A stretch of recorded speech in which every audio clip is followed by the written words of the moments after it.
How's it going, everyone? Saintsfan back again with another GTA 5 Q&A video, and oh my god, look, I just want to say really quick, I know some of you guys probably don't care about sports, but that game last night was absolutely incredible. If you guys watched it, let me know what you thought of it in the comment section, because I love sports, I love football, as many of you guys know, that's where my freaking name comes from, and I think that was a fantastic way to end the year. But anyway, sports and Super Bowl talk out the way, I have some interesting questions to answer from you guys. We're talking about some Valentine's Day stuff, as well as an interesting question proposed about that new game that Leslie Benzies is making, and then a Red Dead question that I never really thought about until someone did ask me. But if you want to ask your own question for a future episode, then just go on Twitter, use the hashtag AskSaints, and then ask your question, and I'll see it.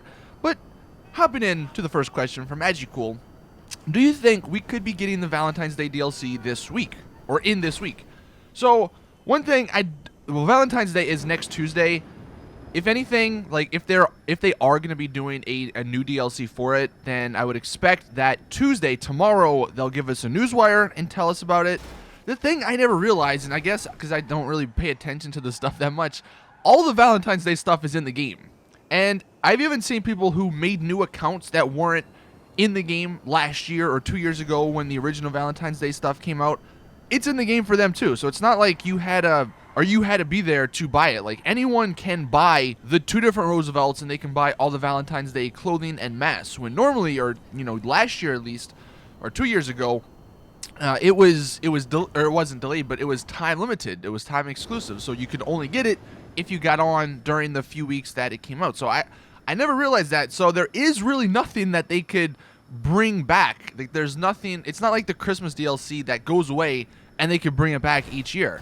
Everything's already in the game, so you could buy it. What that means, though, is that we might not actually get a Valentine's Day. I kind of thought that's what they would do. They would just, flip the switch, make that stuff available for people. But if it's already available, then it doesn't make any sense.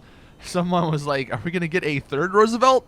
I hope not, but you never know. But my guess is tomorrow, if there is going to be a new DLC, we'll get some information then. If not, maybe Thursday, because that's the only 2 days they really release newswires with informative posts. And like I said, next Tuesday is actually Valentine's Day.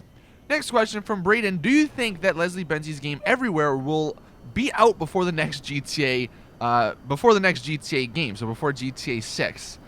Man, that's an interesting question. I don't think so, only because the game Everywhere, the game that they're working on, I mean, they just started, and if it is going to be as ambitious as they're sort of talking about, you would think that would take multiple years in development. Now, same could also be said for GTA 6, but GTA 6 has the advantage that they're under Rockstar, they're under Take-Two, who just made like almost $3 billion on GTA 5 and GTA Online. So they have a lot more money. They can spend it on, developers and all that to help make the game. And I'm sure they've been working on it for the past, year or two.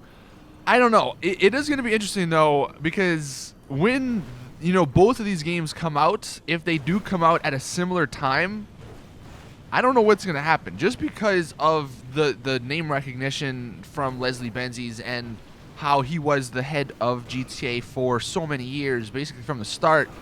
Yeah, I'm excited, though. I really am excited. And I know that is going to be like a year, probably 2, maybe even 3 away before we even get information. But yeah, I'm definitely excited for all that to happen.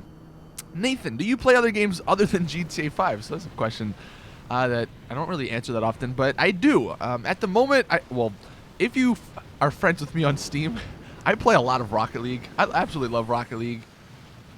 Apart from Rocket League and GTA, I don't really play many games because I kind of get worn out of them. There's this new game out which I've been meaning to try. I haven't actually got it yet, but it's called Conan Exiles, and I like survival style games, and I know like there's a billion of them out there, but I like that genre, and apparently that game is pretty decent, so I might pick it up, check it out. But yeah, Rocket League and GTA are probably the only 2 games I play on a regular basis. Let me know in the comments. I'm just curious, what games do you guys play? Because I know like Battlefield, GTA, or Call of Duty, that I don't know if those are like sort of winding down for some people since they've been out for quite some time.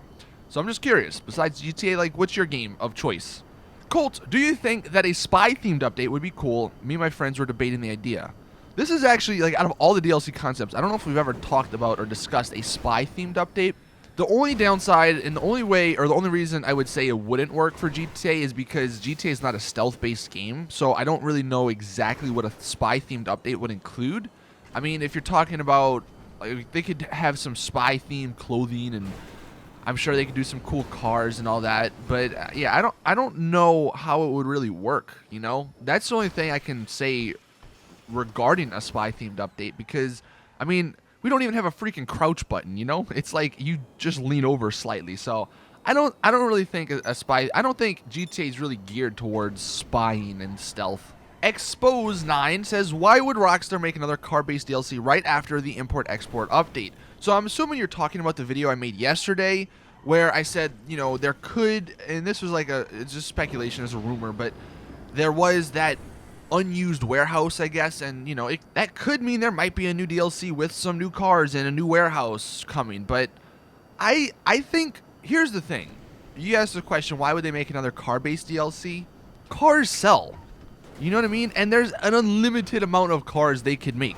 So that's why I think they can make another car-based DLC and have it be a little bit different. I mean, gameplay aspects or gameplay-wise, yeah, I mean, they could just literally title it Import Export 2, just like they did with the Ill-Gotten Gains update. But cars are the reason. Cars are, I would say, the main reason people play GTA. It's one of the main reasons I play. I like to collect the cars. I like to make cool-looking cars.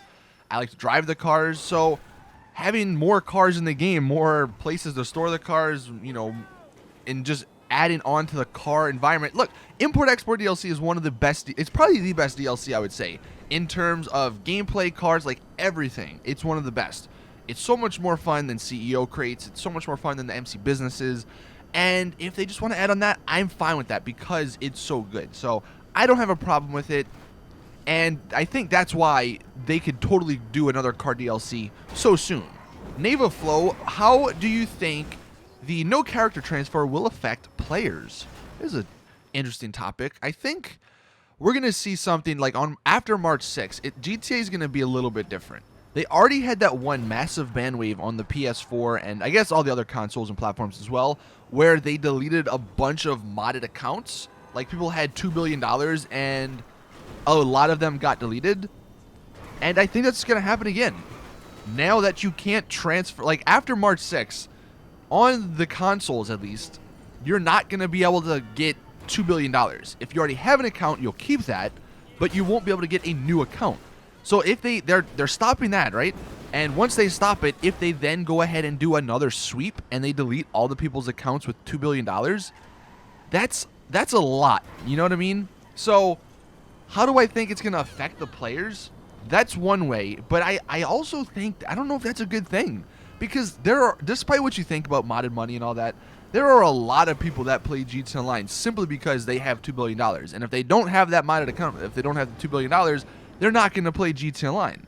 So, you know, Rockstar, from a business perspective, got to look at it like, look, yeah, we're not making as much money with shark cards and all that from these people, but they're playing our game. Do we want to risk them not playing our game?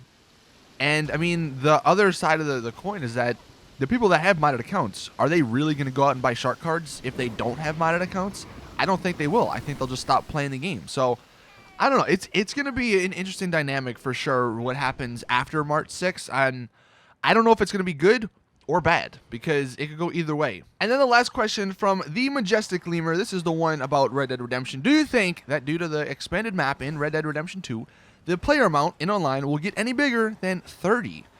This is something I never thought about, like I said, until this guy asked this question. I would love it to be more than 30. I don't know, because we don't know the official map, but if the map is going to be bigger than the GTA Online map, and you gotta, you know, remember the GTA 5 map is huge. I know most people stay down in the city, but if you add up the mountains and sandy shores and all that, it's a huge freaking map. And you also gotta remember, in Red Dead Redemption, there's no cars, there's no planes, there's no helicopters to get you around really quickly. You're on a horse, which it'll make the map even feel bigger. So, do I think, or, you know, what do I think about, or will the player limit be bigger than 30? I would hope so. I hope they, you know, tweak their online services and make it so where it's more optimized and can actually handle more than 30 people, because that'd be amazing. like 60 people in a giant map, I think Red Dead Redemption would really work well with more people. GTA not so much, because if you had 60, like in a perfect world, if 60 people could work in GTA Online, like in a GTA Online server, just imagine the amount of chaos. You know what I mean? I don't know if it would work as well, but in Red Dead Redemption, where there aren't titans, buzzard, hydras, you know, all these things to easily kill people, I think, yeah, more people could definitely work, and I think that'd be really cool. Let me know in the comment section, what do you think about that? I know it's not GTA related, but, you know, when Red Dead Redemption 2 comes out and the online comes out, you know, what are you sort of hoping for? Do you hope there's more than 30 players?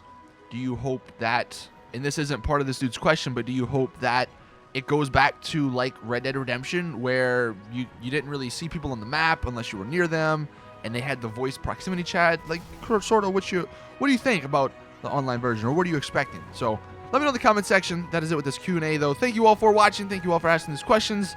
Please drop a like if you enjoyed. Subscribe for more awesome GTA content. And as always, I'll see you guys in the next one.